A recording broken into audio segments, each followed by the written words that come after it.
असां जूं भेनरूं उहे जकड़ियल मुसीबतनि में वकोड़ियल जेके असां जूं न्याणियूं आहिनि उहे तमामु घणो परेशान आहिनि पंहिंजी तालीम जी वजह सां।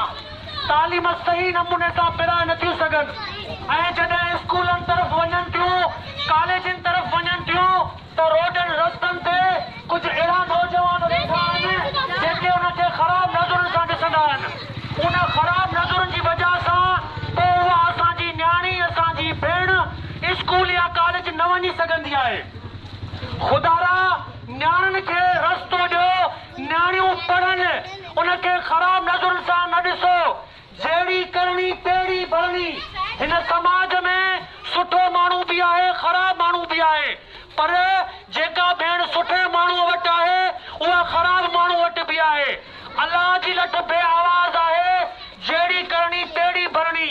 अॼु तव्हां कंहिंजी न्याणीअ में अखि विझंदव त अलाह न करे तव्हां ख़ुदा जे वास्ते न्याणियुनि खे रस्ता ॾियो। न्याणियूं पढ़नि, स्कूल वञनि, के डॉक्टर थियणु थियूं चाहिनि, के वकील थियणु थियूं चाहिनि। उहे ग़रीब असां जूं न्याणियूं वॾी दिलचस्पीअ सां, वॾी ॾुखियाईअ सां तालीम पिराइण जे लाइ हिन रोडनि रस्तनि ते कचिन आबादनि मां निकिरंदियूं आहिनि। पर जॾहिं तव्हां जूं ख़राब निगाहूं उन ते पवंदियूं आहिनि त पोइ उनजो जीअण जंजाल थींदो आहे। न उहे घर में पंहिंजे भाउ सां डिस्कस करे सघंदी आहे इन मामले ते, न पंहिंजे बाबे सां डिस्कस करे सघंदी आहे। उनजो घर में दोस्ताणो माहौल न हूंदो आहे। उनजो वालिद, उनजो भाउ मज़दूर हूंदो आहे। उहो मज़दूरी अचण वारी मुसीबत महांगाई सां पूरो पए या न्याणी जी तालीम सां पूरो पए।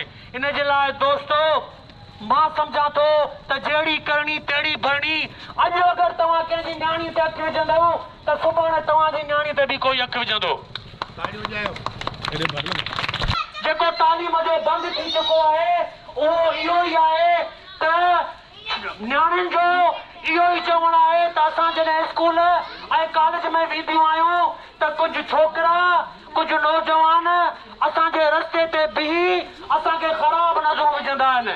जंहिं न्याणियुनि जो घर में दोस्ताणो माहौल आहे उहा पंहिंजे घर में पंहिंजे बाबे खे, पंहिंजे भाउ खे उहो हक़ीक़त ॿुधाईंदी आहे, मुसीबत जे बारे में आगाह कंदी आहे।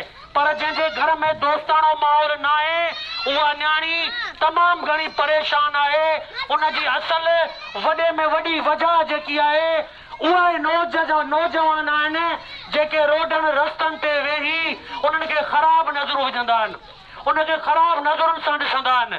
त उन्हनि नौजवाननि खे हिन स्पीकर, हिन आवाज़ जे वसीले ॿुधाइण थो चाहियां त अलाह जी लठ वॾी बे आवाज़ आहे, जहिड़ी करणी तहिड़ी भरणी आहे।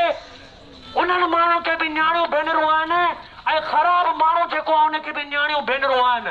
ख़ुदा न ख़ास्ता जहिड़ी करणी तहिड़ी भरणी। अलाह साईं तव्हांजी न्याणीअ खां सां बि को अहिड़ो न थी वञे जंहिंजो तव्हांखे पछताव थिए। इन जे लाइ न्याणियुनि जी इज़त कयो। घिटीअ मां रोड रस्ते तां न्याणियूं गुज़रनि थियूं त उनखे अदब जी ऐं इख़लाक़ जी निगाहुनि सां ॾिसो। असां चाहियूं था त असांजे सिंध जी न्याणी अॻिते वधे, तालीम पिराए, डॉक्टर थिए, वकील थिए।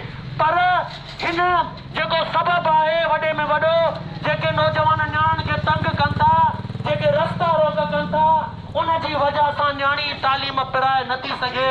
पोइ उनजा ख़्वाब अधूरा थी था वञनि ऐं पोइ उहा न डॉक्टर थी सघे न वकील थी सघे। इन जे लाइ दोस्तो न्याणियुनि जो क़दुरु कयो, न्याणियुनि खे अदब जी निगाह सां ॾिसो।